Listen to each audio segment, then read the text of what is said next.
जय श्री महाकाल। शमशान साधना करने के लिए योग्य गुरु का होना बहुत ही आवश्यक होता है, क्योंकि दिशाहीन साधक सदैव अपने पतन को निमंत्रण दे देता है, अपने सर्वनाश के द्वार खोल देता है। नए लोगों के या जो तंत्र मंत्र के जानकार नहीं होते, शमशानी क्रियाओं के बारे में नहीं जानते हैं, उनके मार्गदर्शन में कभी भी साधनाएं नहीं सीखनी चाहिए, अन्यथा पतन के द्वार खुल जाते हैं। वहाँ ऐसी हजारों अतृप्त आत्माएं घूमती रहती हैं जो एक समय के बाद उनका जब चक्र चलता है, उनका जब समय आता है तो आपके घर परिवार में समस्याओं का उदय कर देती हैं।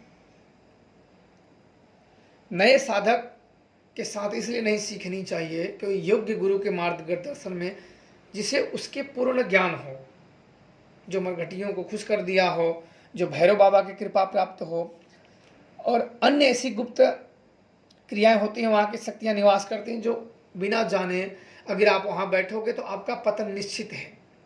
वह व्यक्ति जो कराने गया है वो भी अपने पतन को निमंत्रण देगा, और करने वाला तो पूर्ण रूप से अपने पतन को निमंत्रण देने गया है। निमंत्रण का मतलब होता है कि भैया हम तुम्हारे घर आए हैं, प्रेत आओ हमारे घर, हम सबका सर्वनाश करो। दिशाहीन साधना सदैव सर्वनाश के द्वार खोलता है। नए लोग सदैव अज्ञानता और मूर्खतावश ऐसे काम कर देते हैं जो कि उनके पतन का द्वार खुल जाता है। इसलिए शमशानी साधनाएं या शमशान की शक्तियों को बिना योग्य गुरु के मार्गदर्शक में नहीं सीखनी चाहिए। एक गलती अगर हो गई तो आपकी कई पीढ़ियां, एक नहीं कई पीढ़ियां उसको भुगतेंगी, तब तक भुगतती रहेंगी जब तक कोई योग्य साधक या योग्य जानकार या योग्य व्यक्ति आपको मिल न जाए और उस क्रिया को उत्क्रिया द्वारा हटा न दे। तब तक आपकी आने वाली कई पीढ़ियां उसका खामियाजा भुगतती रहती हैं।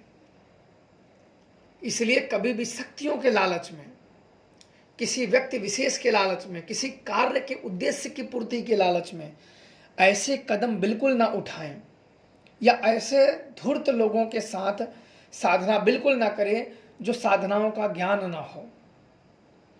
बिना सोचे समझे ना करें। अपना तो जिंदगी उसमें नर्क बनाओगे, साथ में आने वाली पीढ़ियों का भी जिंदगी नर्क बनाओगे, जिसकी उस कामों में कुछ गलती नहीं है। वही बात रहती है कि करे कोई और भरे कोई और। करो आप और भरे आपके घर के लोग। तो इसलिए जो तांत्रिक शक्तियां हैं, जो अघोर शक्तियां हैं, कोई योग्य गुरु के मार्गदर्शक में ही किया जाता है। और आज के ज़माने में तो और फूक फूक के कदम रखना पड़ता है, अन्यथा एक मामूली सी त्रुटि पूजा में, अघोर साधनाओं में, अघोर पूजाओं में एक छोटी सी भी त्रुटि आपके घर परिवार वंश को विनाश को निमंत्रण दे देता है। और ये तब पता चलेगा जब आपके घर में तांडव होना शुरू हो जाएगा, तब पता चलेगा कि आप करके क्या आए हैं, तब आपका कोई सहाय नहीं होगा। इसलिए अघोर साधनाएं सदैव से खतरनाक क्रियाओं में शामिल की गई हैं।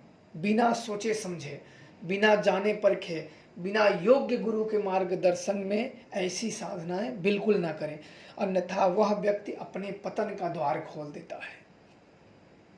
और खोल के वो द्वार चला आएगा और वहाँ से शैतानी शक्तियाँ सीधे जुड़ जाती हैं, और उसके घर में आने वाली पीढ़ियाँ, कई पीढ़ियाँ उसका भुगतान भोगेंगी। वो कोई निर्णय नहीं कि कब तक ये भोगेंगे, वो अभिशाप कब तक चिपका रहेगा। इसलिए ना तो कभी किसी अघोरियों का श्राप लेना चाहिए और ना तो उनका दिल दुखाना चाहिए, कभी भी नहीं। उनका श्राप भी बहुत दुखदाई होता है।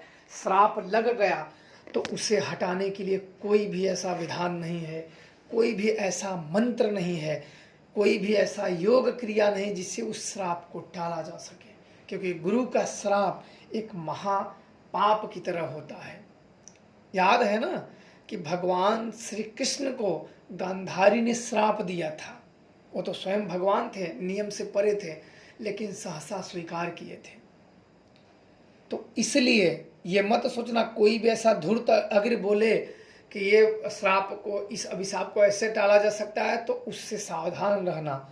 वो सिर्फ शेर की खाल में गिदड़ है, शेर की खाल में गिदड़ है, उसकी सारी बातें बनावटी है। गुरु का श्राप कई वंशों का विनाश कर देता है, आपके चक्रों तक को भी वो बाधित कर देता है।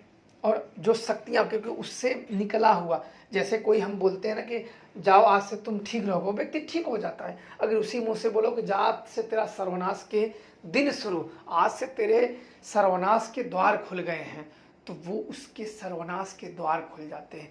अब ठहरा कोई चपल व्यक्ति क्या करता है कि कब ऐसे करो ये हो जाएगा, ऐसे व्यक्ति, ये चपल व्यक्ति होते हैं। इनके ऊपर ना तो शक्तियों की कृपा होती है, ना तो गुरु की कृपा होती है, ना इष्ट की कृपा होती है, ना किसी की कृपा होती है। इनकी बस कृपा होती है तो धूर्तता की, ये सिर्फ धूर्त के अलावा कुछ नहीं होते। इसलिए अघोर साधनाएं, तांत्रिक साधनाएं करें तो सोच विचार के करें और किसी का अभिशाप ना लें। कोशिश करें कि अभिशाप बिल्कुल भी अपने सिर पे ना ला दें। शक्तियाँ सदैव रहती हैं, यह दृश्य रूप में सदैव मदद करती हैं। जैसा आप भक्ति करोगे वैसी ही शक्ति प्राप्त करोगे। इसलिए कभी भी उनका, गुरु का और तांत्रिक का, अघोरियों का, साधकों का, सिद्ध साधकों का मन बिल्कुल ना दिखाए। वहाँ से जाना हो चले जाए, पर उनका अभिशाप कभी भी नहीं लेना चाहिए, अन्यथा उसका दंड मिलता है तो कई जन्मों आने वाली पीढ़ियाँ उसका खामियाजा भरती हैं। तो आप लोगों को तांत्रिक साधनाओं के दुष्परिणामों का पता चल गया होगा। तो खुश रहें और प्रसन्न रहें।